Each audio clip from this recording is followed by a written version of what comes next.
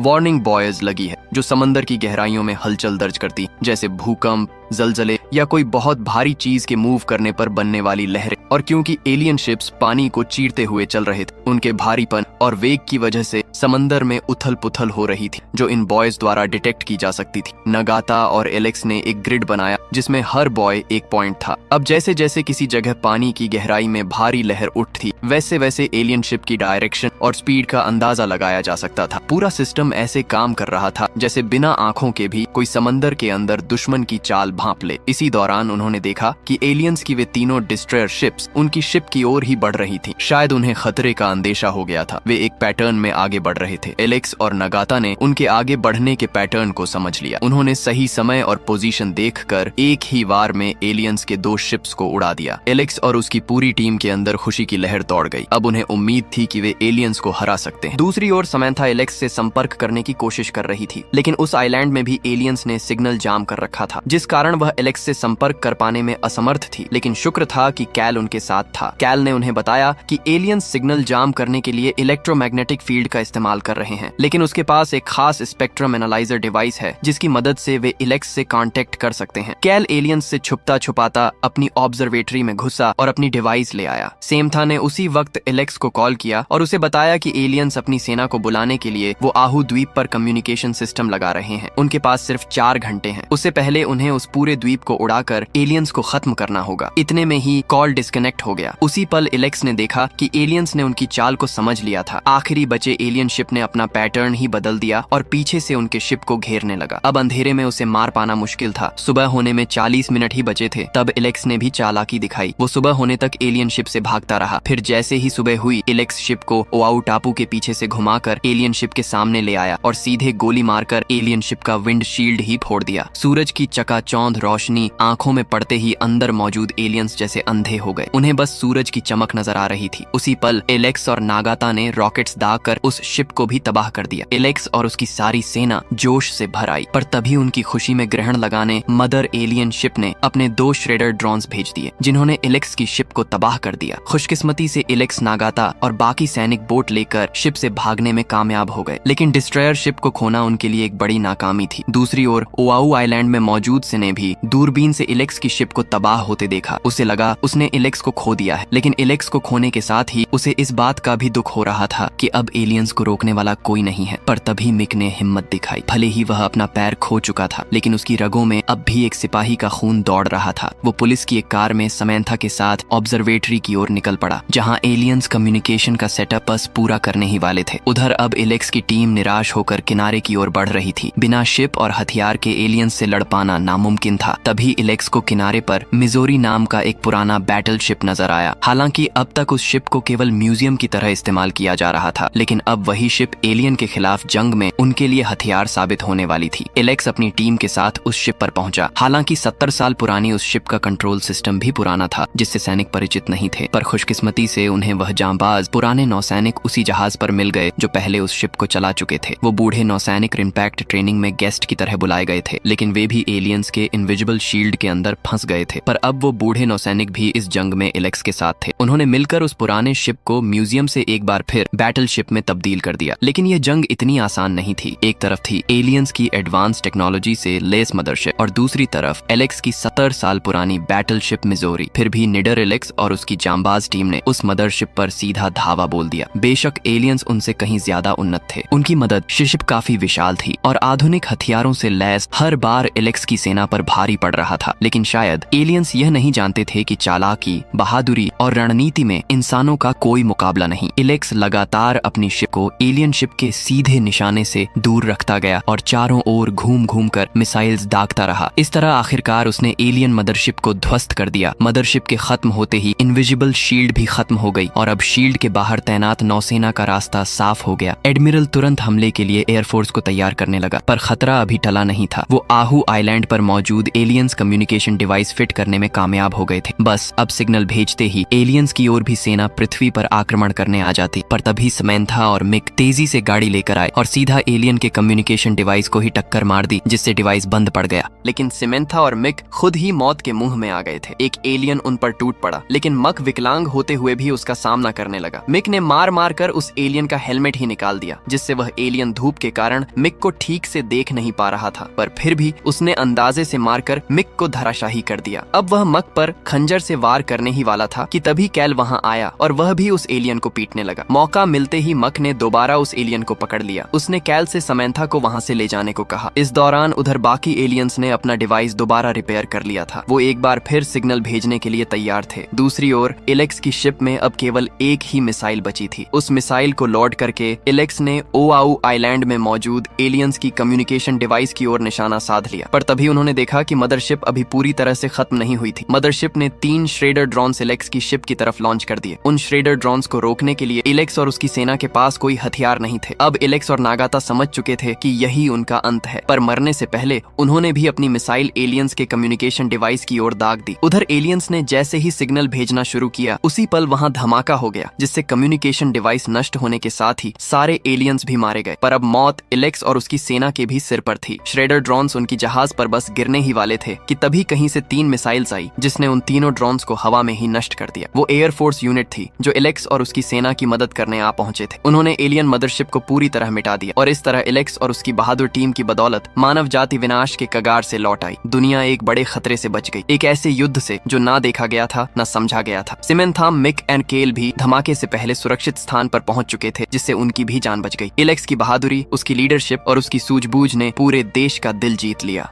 और इसी के साथ